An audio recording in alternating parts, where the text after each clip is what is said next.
Hello, YouTube. The calendar says it's not spring yet, but that hasn't stopped spring weather from showing up. So I'm going to take advantage of this nice weather and take a few more steps towards getting the 1486 ready for this season. I've got a couple leaks I need to deal with today.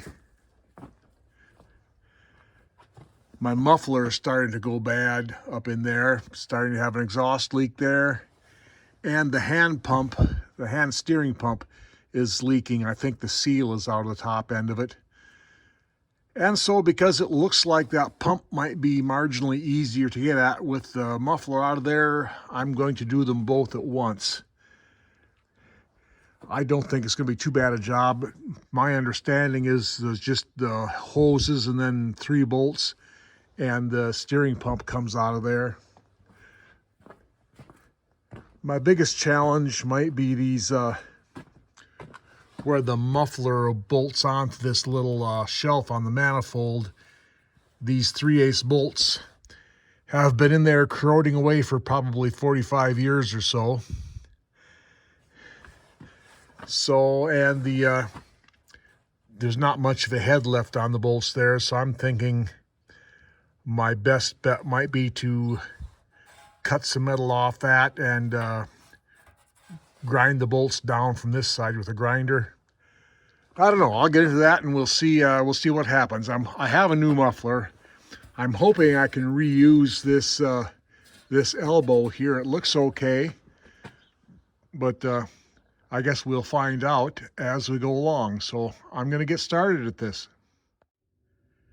I got the muffler off, didn't come off too bad. I got my hand grinder in there and ground this off here. I couldn't get into the backside with a hand grinder, but I could get out like this with the Sawzall and got it out without too much trouble.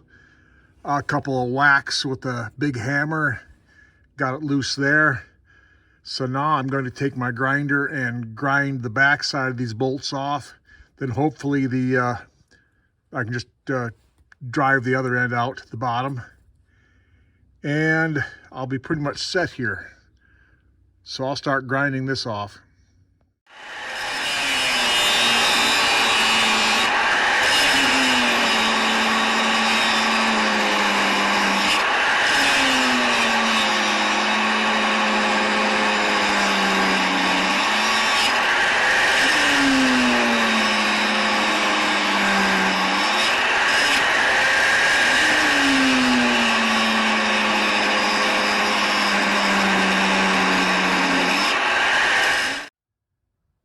Okay, I've got all of the muffler removed. I'm not sure if that was the best way to do it, but that's how I decided to do it. So now, like I thought, I've got lots of room there to work on the hand pump. So I just have to get those 2 hoses off, loosen those 2 lines, and then there's 3 3/8 bolts and it should come out. So I'm going to attack that now.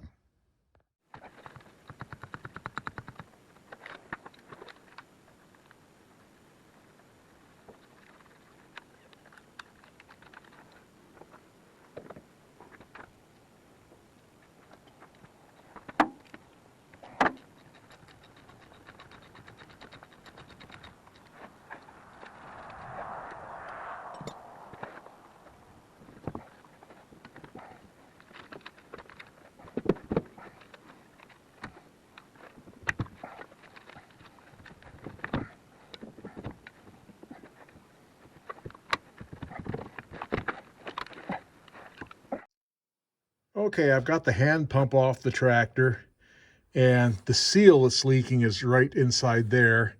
I kind of think I have to take the top off to put the seal in. This has to come out. It's just a roll pin to drive out of there. And the mounting bracket that mounts the hand pump on the tractor, it's got 3 rubber bushings that mounted on, and these rubber bushings are really shot. I would love to put some new ones in.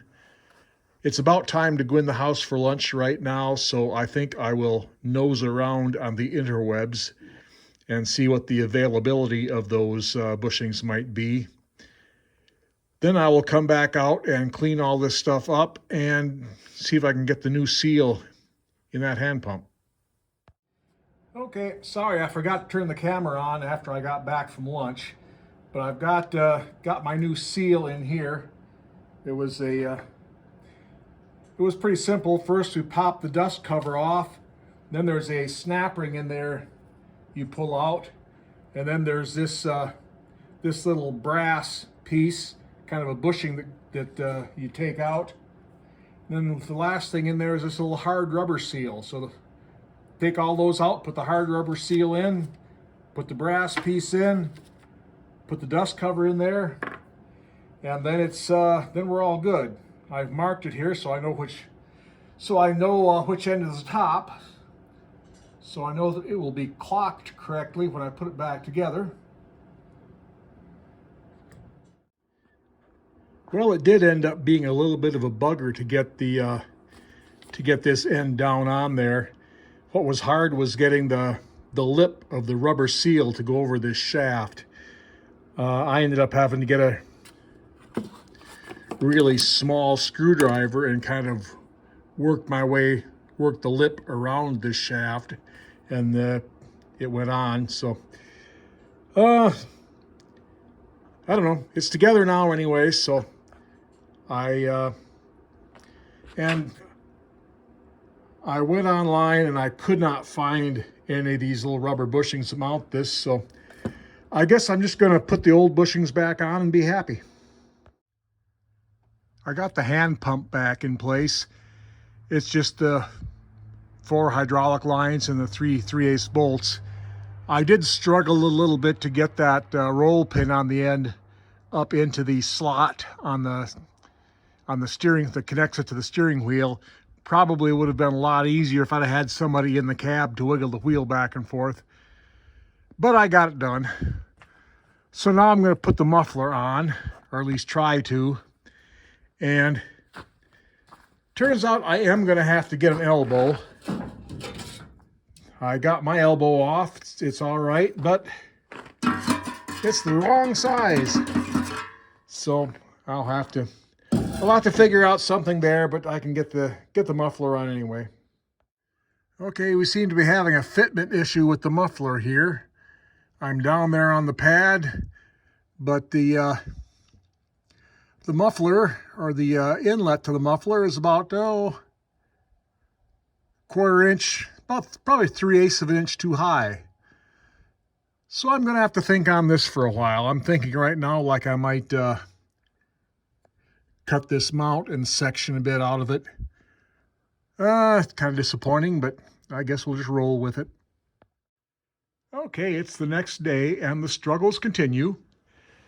I've got my new muffler here. I just cut the old mount off it entirely. I'll if I can get it up into place, I'll tack it, take it off, and weld it back on in a place where it'll fit. I did learn a couple of things on the interwebs last night. Now, I knew in the last 2 years that these 86 series tractors were made, there was an aspirator system available for the exhaust. Now, what that is, it's basically a hose that comes from the air cleaner to the exhaust. That's it right there on the old muffler.